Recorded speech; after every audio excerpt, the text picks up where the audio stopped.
Hi everyone, this is Mandy Silverstone. I'm here to be presenting my unit for this class. The unit that I created is built for Spanish Level 1 learners at the high school level, so the grades are 9 through 12, but typically it is only ninth grade. The content standards I'm going to go over really quick for world language. They're built at the novice low, which is kind of level 1. The first one is communication in languages other than English. Second standard that this unit will be covering is knowledge and understanding of other cultures.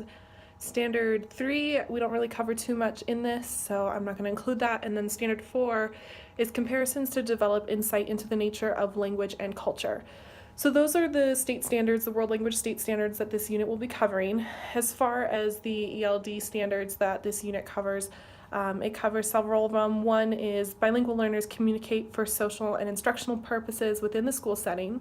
2, bilingual learners communicate information, ideas, and concepts necessary for academic success in the content area of language arts, and bilinguals communicate information, ideas, and concepts necessary for academic success in the content of area of social studies.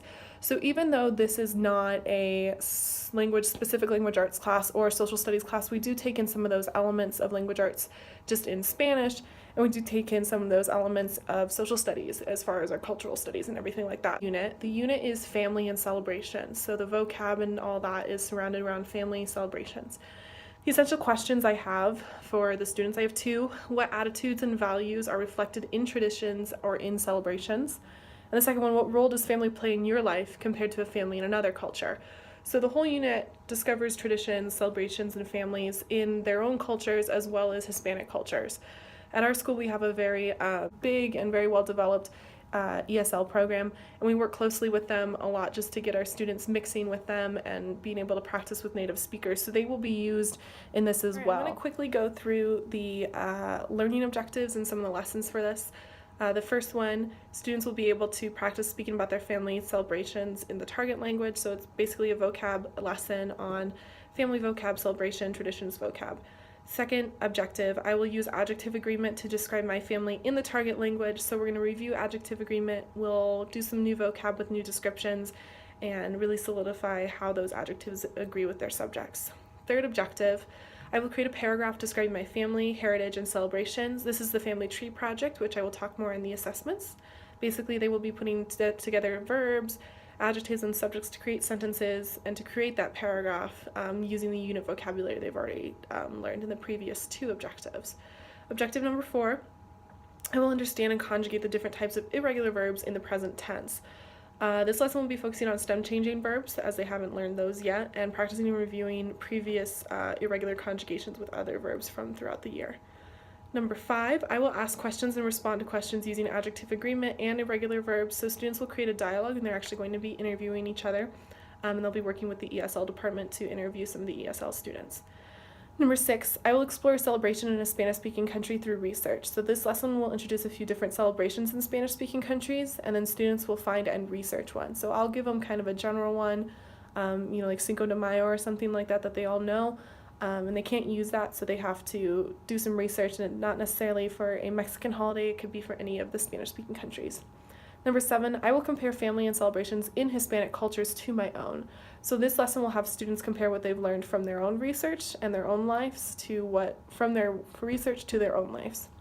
And the last objective, I will present information comparing my family and celebrations with those of Spanish-speaking country and target language.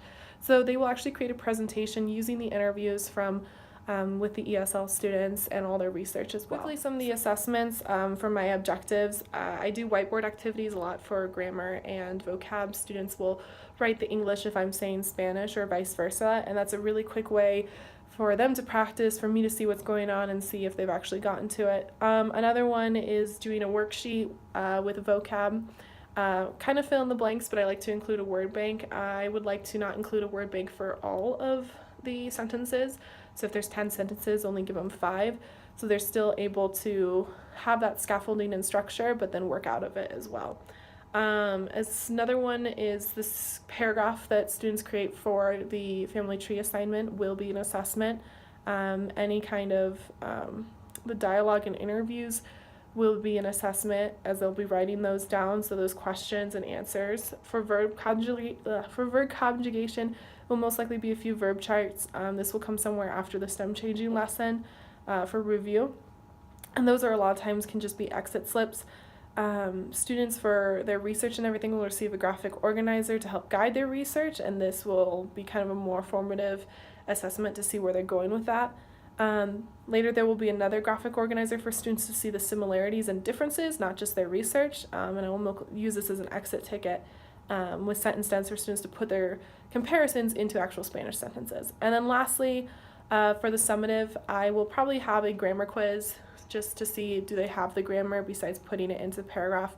And then they're going to present their research and comparisons in Spanish about everything they've learned so far. So there's two different types of assessments here. Really quickly, I'm going to go through the MPI for the summative assessment, the performance indicators. I'm just going to talk about the level 1 and the level 6 for time's sake. For the first thing, their objective for the summative assessment is I will compare family and celebrations in Hispanic cultures compared to my own. For level 1, they're using sentence examples. For example, mi cultura es diferente porque no tengo Dia de los Muertos. And they will also have a vocabulary list of common adjectives. Students will be able to compare their culture with Hispanic cultures through writing. That's the main part of this because they're going to write their presentations first before they present them. So that is the biggest part. They'll have a vocab list of not just their vocab from the unit, but common adjectives and things like that. Whereas when we jump to the reaching level, WIDA level 6, students will write in a paragraph style using transition words and different verbs to compare their own culture with Hispanic cultures through writing. So there really isn't as many supports, but they're doing the same thing. And they're writing more of a paragraph, whereas level 1 might not be writing quite a full paragraph or be focusing as much on those transitions as they are just getting those sentence structures. So those are the biggest things with the performance indicators. So for the parent and community engagement strategies, I have 3 that I would like to use for this unit and incorporate in this unit. The first being, as I've talked before, about the family tree. So students will go home and speak with their parents about their own family, discover their heritage a bit more, maybe their mom's side is from Mexico, but their dad's side's from Germany, and then they'll be able to incorporate that into their family tree presentation. So this kind of allows students to really connect and have parents connect with it too. So they're really kind of working with each other to create this and exchange information. The second thing I have is with interviews. I know that our ESL department, for some of our classes, they might not always be able to lend students for interviews or whatever it may be. And then I also want to get different perspectives. So I would like to organize an interview for students.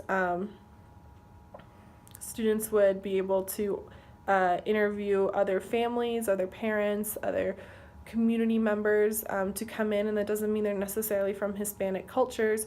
They could be from a different culture, and they are interviewing them on questions they have about traditions or celebrations or how their culture does this or whatever it might be, so they can use those to help compare to their own culture in their final presentation. So the last thing I want to do is a cultural celebration. I would like to use this as the launch for the unit, and I would love to have the whole school involved if I could, but obviously it's more for my classes.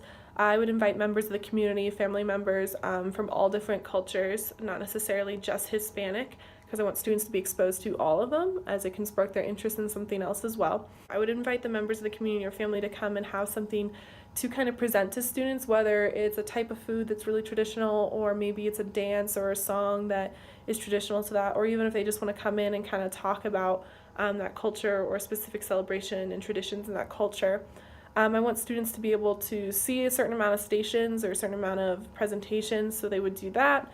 I'd love to do this as kind of a all-day type of thing that's going on, and maybe have students help run it if they could. But in the end, I would like students to really kind of have them spark their idea on what culture they want to examine, and things to consider when they are researching those projects. So that's the entire unit. This was kind of a rushed explanation of it. The entire whole paper is attached for anyone who wants to look at it and dive more into those lesson plans and everything else. I've really enjoyed this class, and I've learned a lot, and I think it's been really helpful to for me to be able to teach, since I teach a second language, to tweak that for my students who are bilingual learners and not necessarily English language learners.